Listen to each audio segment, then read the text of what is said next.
How many bitcoins does Satoshi Nakamoto have? And a look into Satoshi's fortune, how much it's valued in 2019 and back during the all-time high of around 19,000 US dollars per bitcoin. I'm Kieran from CryptoBoost and I'm happy to have you here with me today.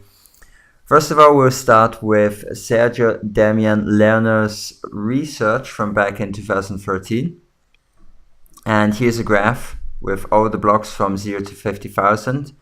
And maybe you can see the black dots are unspent Coinbases and that are part of a Satoshi mining pattern, and red dots are spent Coinbases. Yellow dots are unspent Coinbases that are not part of the mining pattern. So these mining patterns here, these lines, which are slanted, so the slant represents the time and then the length represents the extra nonce, the nonce. And having masked all blocks not in Satoshi pattern, I could count the number of blocks in the pattern, which are around 19,600 blocks or around 980,000 BTC. Since masking was done by hand, dot per dot, I may have missed a few, blah blah blah. So here it's not 100% accurate. He also said that he looked at each pixel and counted it by hand, dot by dot, and he came to around 19,600 blocks, and that's around 980,000 BTC, which Satoshi Nakamoto apparently mined during the beginning of Bitcoin. So that's the first aspect. And then another interesting fact is that the patterns start just after the first block, the Genesis block.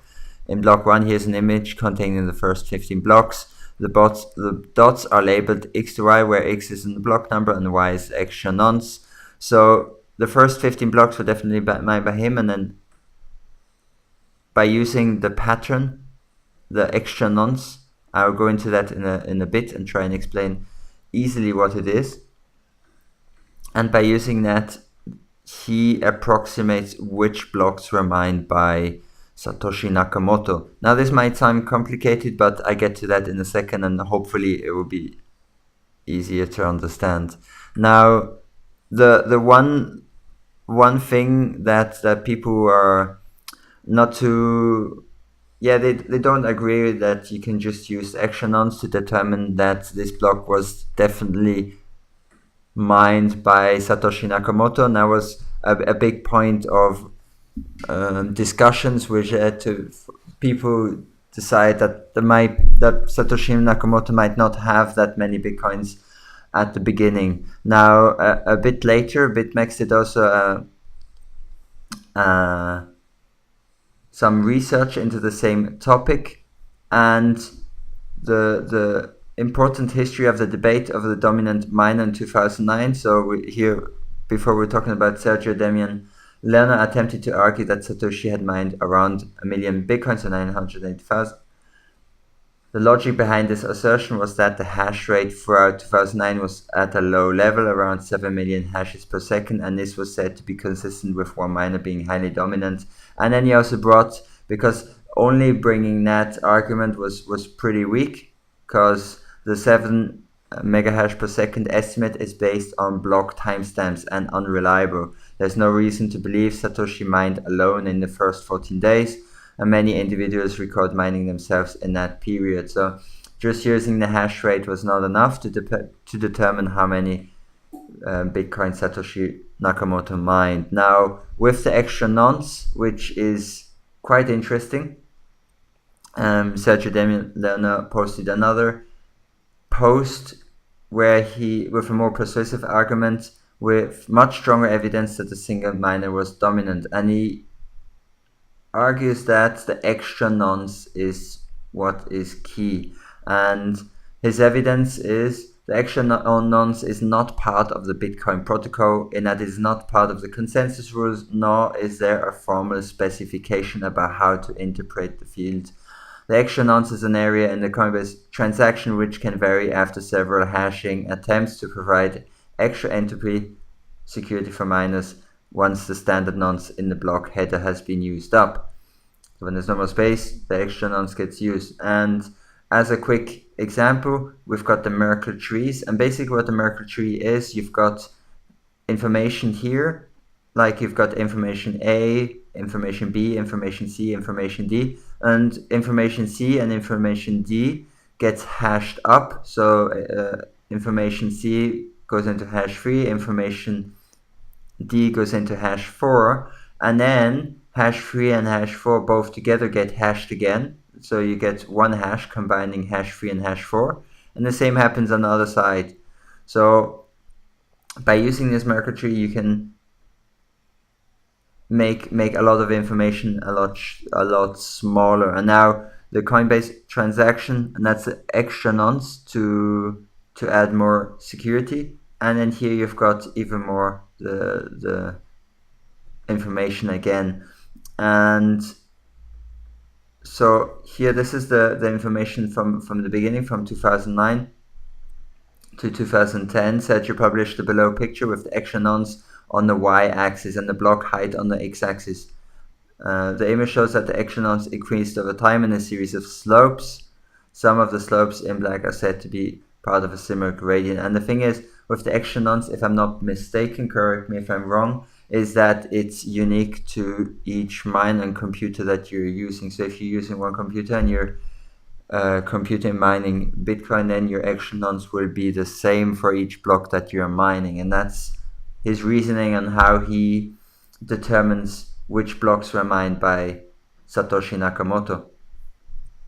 So furthermore, the analysis of the allocation up to August 2009, they agreed with Sergio's conclusion. There are 22 slopes prior to August, which all have both similar height and gradient. The slopes are here, which are the blocks mined. And at the same time, these slopes almost never overlap. A tiny amount of apparent overlap in some instances in less than 5 blocks, and therefore just a coincidence. After August 2009, the pattern breaks down to some extent. The gradient of the slopes varies considerably from 1.1 nonces per block to 10 nonces per block. At the same time, the height of the slopes is inconsistent, and there are many large gaps between them. So because of these inconsistencies, they believe maybe the amount is not as high as they're predicting at the beginning. So the number of blocks grand total will be 36,288 based on allocation of the dominant miner. Weak allocation after 2009 is 4,553. The number of Bitcoin will be 227,650, and allocated to the dominant miner is 14,815 and 740,750, and the grand total of blocks would be 360,288 with 1,814,000 Bitcoin. Now, there are a few debates on the strength of the analysis. So supporting the analysis, the image is highly powerful. Just looking at it illustrates there is a dominant miner, although explaining it statistically may be challenging. And weakness of the analysis, although the extra nonce analysis is interesting and revealing when it comes to estimating the number of coins mined by the dominant miner, it is essentially useless. The methodology used when conducting the allocation involves maximizing the number of blocks in each slope. This is required due to the lack of any other available mechanism for allocation. So, to put it in few words, it's not precise enough to determine that these blocks have that many Bitcoin and so on. So in conclusion, even though there's very strong evidence that there was a dominant miner in 2009, they believe that the analysis is not as robust as many have assumed. The picture is great with the slopes. However, they believe that the amount of Bitcoin mined is much less, so around 600 to 700,000. Now, there's one last article from Sergio Demian that came out April of this year, 2019. Actually, is there a date here? Yeah, it was posted on 16th April 2019. And in this article, I'm not going to go through the whole article because it gets quite technical, and this is not a technical video. Otherwise, I might lose all of you and you. Anyway, get back to the point. So, Return of the Deniers and the Revenge of Patoshi. And Patoshi is a game under the name of Satoshi. And as a quick synopsis, in this article I will discuss what we know about the early blocks. Also, I will present a new strong argument that a single miner mined 22,000 blocks. So he basically comes up with this patoshi pattern, and patoshi, I was able to turn the plausible reasoning into a probabilistically falsifiable argument, which means it's highly improbable to be false, but that doesn't mean it's true. By reading the original Satoshi client source code, I discovered 3 privacy-related flaws that together enable anyone to correlate the blocks mined during the first years an uncommon origin. So basically, he manages to determine that the one dominant miner during that period had a very similar looking pattern based on this flaw, these security flaws, and through this pattern, the blocks that he mines are very apparent. And Sergio Demian calls this pattern the Patoshi pattern. It allows anyone to compute the approximate mining hash rate of each of the early miners. If one of these flaws had been absent, it would not be possible to recognize a very special miner track and the tracks of the remaining miners. But first, a little technical background. The action nonce field located in the Coinbase transaction increments every time the nonce field overflows, meaning the search space is exhausted. So here we've got this graph again with the Patoshi blocks, and this is now similar to the first image that we saw. However, in this case, we're using the Patoshi pattern, and there are 22,000.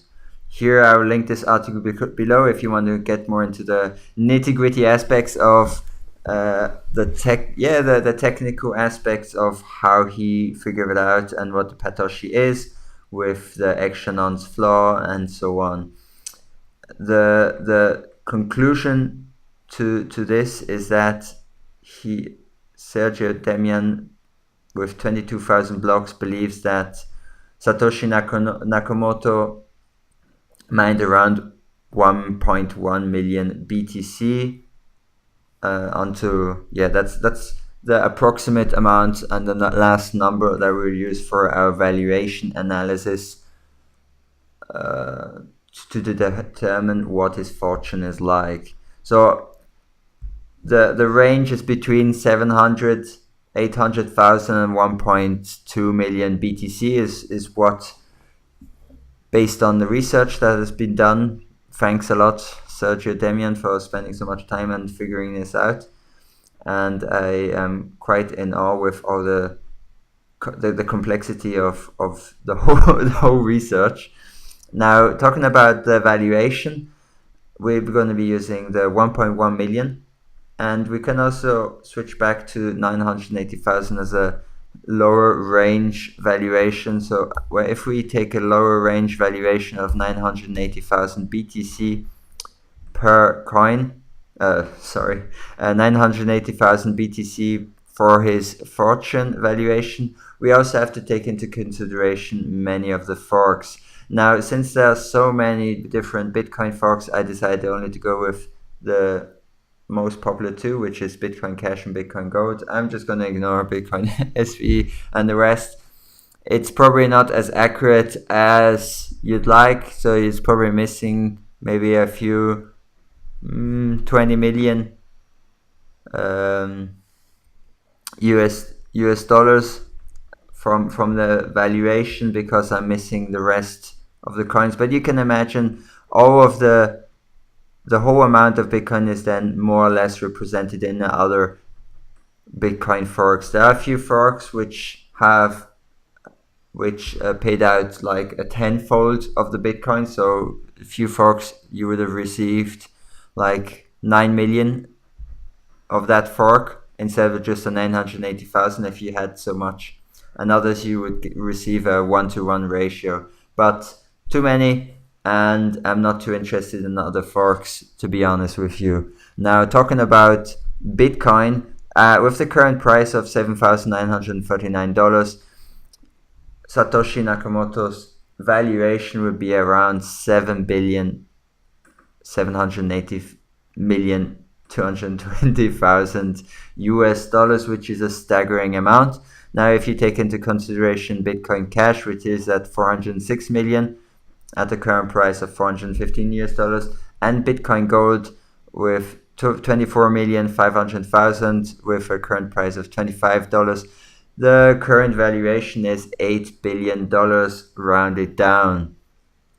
Now, at all-time high prices at the end of 2017,